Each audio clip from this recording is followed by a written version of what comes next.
IVF చికిత్సలో 25% భారీ discount, free doctor consultation, free ultrasound scan, logo launch, Andro max advanced male infertility centre ను కూడా ప్రారంభించారు. Sir, party కోసం కష్టపడిన వారికి టీడీపీలో ఎవరైతే కష్టపడ్డారో వారికి నామినేటెడ్ పోస్టులు ఇవ్వాలని చెప్పేసి కూడా ప్రభుత్వం అయితే ఒక నిర్ణయించింది. దీన్ని ఎలా అభిప్రాయిస్తారు? స్వాగతించాడు. మంచిది, కష్టపడిన వాళ్ళకే పదవి దక్కాలండి. ఎవరైనా కష్టపడే దేనికి ఏదో ఒక పదవి వస్తే ఇంకా ప్రజలకు మేలు చేయాలని ఎవరైనా కష్టపడతారు. మంచిది. గత వైసీపీ ప్రభుత్వంలో ఎవరైతే ఒత్తులకు అలాగే దాడులకు ఎవరైతే ఇబ్బంది పడ్డారో వాళ్ళందరినీ కూడా గుర్తించి పదవిలో ఇవ్వాలని చెప్పేసి కూడా చంద్రబాబు నాయుడు గారు అయితే ఒక కసరత్తు కూడా మొదలుపెట్టారు. దీనిపై మీ అభిప్రాయం? మంచిది, అలాగే చేయాలి. కష్టపడిన వాళ్ళకి ఎప్పుడైనా సరే ఆయన దృష్టిలో గుర్తింపు అనేది ఉంటుంది. అంటే ముఖ్యమంత్రిగా చంద్రబాబు నాయుడు గారు ఈ పదవ కాలంలోనే వీళ్ళని గుర్తించడాన్ని ఎలా భావిస్తున్నారు మీరు? మంచి అభిప్రాయం అది. అంటే ఈ నెల 8లోపు వీరందరూ కూడా ఎవరెవరు ఎక్కడైతే ఇబ్బందులు పడ్డారో వాళ్ళందరూ కూడా సేకరించి 8వ తారీఖునే కేటాయించాలని చూస్తున్నారు. మంచిది సార్, అదేవిధంగా చూసుకుంటే కనుక చంద్రబాబు నాయుడు గారు మొన్న చెప్పడం జరిగింది, ఇక నుంచి మారిన చంద్రబాబు నాయుడుని చూస్తారని చెప్పేసి. అవును, ఆయన చాలా మారారు. మార్పు కనబడుతుంది. ఆయన విజనరీ పర్సన్. బాగా జరుగుతుందని కోరుకుంటున్నాము. సార్, పార్టీ కోసం ఎవరైతే కష్టపడ్డారో వాళ్ళకి నామినేటెడ్ పోస్టులు ఇవ్వాలని చెప్పేసి కూడా టీడీపీ ప్రభుత్వం అయితే గ్రహిస్తుంది. దీన్ని ఎలా భావిస్తున్నారు? అది పొలిటికల్ నిర్ణయాలు, అవన్నీ మనం ఎక్కడ చెబుతాం. అభిప్రాయం సార్, అభిప్రాయం ఏముందయ్యా, మరి ఎవరు అధికారంలో ఉంటే వాళ్ళ పార్టీ వాళ్ళు వేసుకుంటారు నామినేటెడ్ పోస్టులో. అది ఆనవాయితీకి వచ్చేటువంటి విధానం అది. అంటే గత వైసీపీ ప్రభుత్వంలో ఎవరైతే కార్యకర్తలు ఇబ్బంది పడే దాడులకి ఉన్నారో వాళ్ళని కూడా చర్చించి కూడా వాళ్ళకే ఇవ్వాలని చెప్పేసి కూడా టీడీపీ ప్రభుత్వం అయితే గ్రహిస్తుంది. దీన్ని ఏ విధంగా వస్తారు? సహజం అది. ఆ పార్టీలో వాళ్ళని పైకి తీసుకురావాలని వాళ్ళు ప్రయత్నం చేస్తారు. దాన్ని ఎవరేం కాదంటారు. చంద్రబాబు నాయుడు గారు ఎలాంటి గుర్తుపెట్టుకొని కూడా వీళ్ళకి ఇవ్వడం అనేది ఎంతవరకు కరెక్ట్ అంటారు? కరెక్ట్ కాదని చెబుతానికి మనం ఎవరైనా అధికారంలో ఉన్నటువంటి వాడు ఏ నిర్ణయం తీసుకుంటే అది కరెక్ట్. అది వాళ్ళకి అదే కరెక్ట్. అది వాళ్ళ పార్టీ వాడికే ఇస్తారు పదవులు, బయట వాళ్ళకి ఎవరు కదా. మరి పార్టీలో పనిచేసినప్పుడు ప్రతి వాడు కూడా ఏదో పదవి వచ్చిందని పార్టీలో పనిచేస్తారు.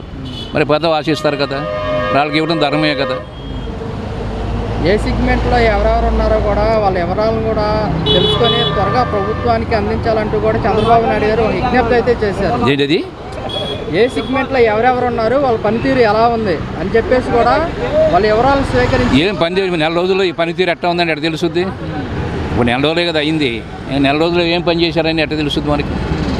అంటే ఈ నెల 8లోపు కూడా వాళ్ళ వివరాలు మొత్తం స్వీకరించి ఇవ్వాలని చెప్పేసి కూడా చంద్రబాబు నాయుడు గారు అయితే ఒక ఆదేశాలు అయితే జారీ చేశారు. పార్టీ వర్కర్సా? మధ్య పార్టీ వ్యవహారం అది. వాళ్ళ పార్టీ వ్యవహారాన్ని మనమేం మాట్లాడతాం? మనం మాట్లాడటానికి లేదు కదా. వాళ్ళ పార్టీ వ్యవహారం అది.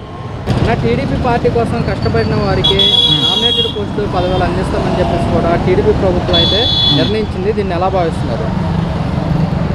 నిర్ణయిస్తారంటే ఆల్రెడీ ఇంకా క్యాబినెట్ మీటింగ్ అయింది. ఒక క్యాబినెట్ మీటింగు ఇప్పుడు అన్నీ సెట్ చేసుకొని మీటింగ్లు చేసినాక ఇస్తారు. కొద్దిగా టైం ఉంది కదా, 1 month అన్న అయితే తెలుసు.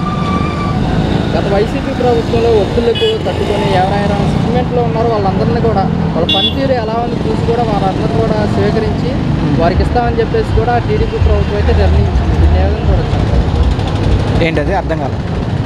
గత వైసీపీ ప్రభుత్వంలో ఒత్తులను తట్టుకొని దాడులు చేశారు కదా వైసీపీ ప్రభుత్వం. అవును. ఎవరైతే ఉన్నారో వాళ్ళని సెగ్మెంట్లో తీసుకొని వాళ్ళ పనితీరు ఎలా ఉంది చూసి కూడా వాళ్ళందరినీ చూసి ఈ సెగ్మెంట్లో ఇస్తామని చెప్పేసి కూడా చెప్తున్నారు. కార్యకర్తలు ఇంకా బాగా ఆవేదనతో ఉన్నారు, కావాల్సింది చేయట్లేదు, ఆల్రెడీ మన హింసించారు ఆల్రెడీ ఆ గవర్నమెంట్లో అని చెప్పి. ఇప్పుడు వాళ్ళకి తగ్గట్టు చేయమని కాదు, చట్టపరంగా ఎట్లా అయితే అట్లా వెళ్ళాలని భావిస్తున్నారు కార్యకర్తలు. ఇప్పటికీ మనోవేదంతో ఉన్నారు కార్యకర్తలు, ఇంకా అవ్వట్లేదు. అలాగే దాడులకి ఎవరెవరైతే అందరూ ఉన్నారో వాళ్ళ వివరాలను కూడా స్వీకరించి కూడా చంద్రబాబు నాయుడు గారు వాళ్ళ విన్నత పత్రాలు తీసుకొని కూడా వాళ్ళకి సెగ్మెంట్ ఇవ్వడానికి కూడా ముందుకు వస్తున్నట్టుగా మనకైతే. నేను ఇంకా 6 నెలల్లోపు అన్నీ చేస్తారేమో అనుకుంటున్నాను. ఇంకా 6 నెలలు, మినిమం 6 నెలల్లోపు చేసి కొద్దిగా కార్యకర్తలను అదే సంతృప్తిపరుస్తారనుకుంటున్నాను. నామినేట్ల పదవులను కూడా వీళ్ళకి తొందరగానే గుర్తించడాన్ని ఎలా భావిస్తున్నారన్న?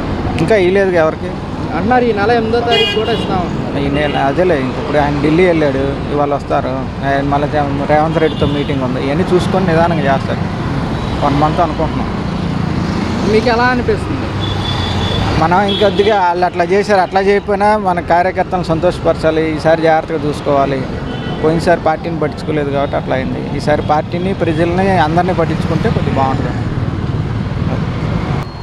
సార్, పార్టీ కోసం కష్టపడిన వారికి నామినేట్ పోస్ట్ ఇస్తామని చెప్పేసి కూడా టీడీపీ ప్రభుత్వం అయితే కసరత్తు చేస్తుంది. దీనిపైన మీ అభిప్రాయం ఏంటి? ఏమండి, ఒక మాట అండి, ఇప్పుడు ప్రస్తుతానికి నామినేట్ పోస్టులు ఇవ్వనంటే అవి ఒక రకంగా ఉంటాయి. పోతే జగన్ కింద ఇప్పుడు 40 పోస్టులు ఆయన కింద ఉన్నాయి. ఏది మన 2 సంవత్సరాలు చేసే పోస్టులు అవి ఈయనకి ఏమీ లేదు. నిదానంగా అవి కాకపోతే నిదానంగా ఖాళీ అవుతా ఉన్నాయి. ఇప్పుడు ఆల్రెడీ 2 అయినాయి, 2కి ఇస్తానన్నాడు. అలాగే మన దగ్గర కూడా కొంచెం ఓపిక ఉండాలి. ఒకేసారి ఎవడ పెట్టలేడు కదా, నిదానంగా ఇచ్చుకుంటూ వస్తాడు. తెలుగుదేశం గవర్నమెంట్ ఇదివరకు గవర్నమెంట్ వేరు, ఇప్పుడు గవర్నమెంట్ వేరండి. కారణం ఏంటంటే ఇప్పుడు ఈవేళ ఈ గవర్నమెంట్లో ఎవడో కూడా కనీసం తప్పులు చేసే అవకాశం కూడా ఉండదు. కారణం ఏంటి చెప్పమంటారా? పవన్ కళ్యాణ్ ఉన్నాడు. ఆయన ఇవాళ నేను జీతం కూడా తీసుకున్నానని అంటున్నాడు పవన్ కళ్యాణ్. అంచేత అదే ఒకటి, పవన్ కళ్యాణ్ కూడా అసలు గవర్నమెంట్లో చాలా జాగ్రత్త, ఎవడైనా లంచాలు బొంచాలు కానీ తీసుకుంటాడేమో అని చెప్పి చాలా నిశ్చితంగా గమనిస్తున్నాడు. కారణం ఏంటంటే ఆయనకి ఎంతో భవిష్యత్తు ఉంది. కాసేపు చంద్రబాబు నాయుడు తీసి పక్కన పెడదాం, పవన్ కళ్యాణ్కి ఎంతో భవిష్యత్తు ఉంది. దానివల్ల ఆయన చాలా జాగ్రత్తగా ఉంటాడు. ఎక్కడ అవినీతి పనులు అనేది చేయకుండా చాలా జాగ్రత్తగా ఉంటాడు. చేస్తే ఆయన ఊరుకోడని నేను చెబుతున్నా. అయితే గత వైసీపీ ప్రభుత్వంలో ఎవరికైతే పార్టీ శ్రేణులు ఉన్నారో, టీడీపీ పార్టీ శ్రేణులు ఉన్నారో, దాడులకు తెగబడి వారిపైన ఎవరైతే కక్ష సాధింపులు చేశారో వారిని అందరినీ కూడా పరిజ్ఞానంలో తీసుకుని వాళ్ళకి కేటాయించాలని కూడా ప్రభుత్వం అయితే నిర్ణయిస్తుంది. దీన్ని ఏ విధంగా భావిస్తారు? టీడీపీ మీద కక్ష సాధింపులు చర్యలు వీళ్ళకి పదవులు ఇస్తారని నేను అనుకోనండి. కారణం ఏంటి చెప్పమంటారా? నేను ఇంకోటి చెబుతానండి, తెలుగుదేశం గవర్నమెంటు ఇవాళ ఒక్క మాటలో చెప్పాలి అని అంటే పవన్ కళ్యాణ్కి లోబడి చెయ్యాలి.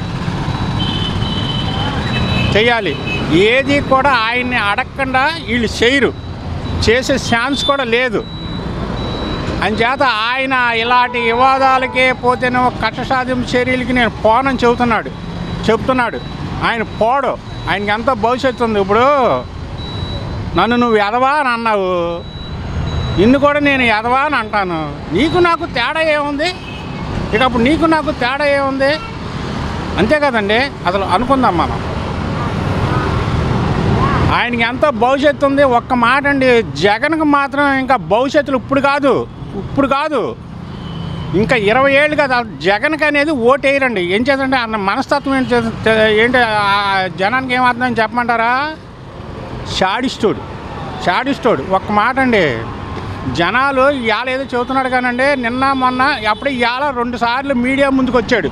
ఏది ఈ 20 రోజుల్లో, ఈ నెల రోజుల్లో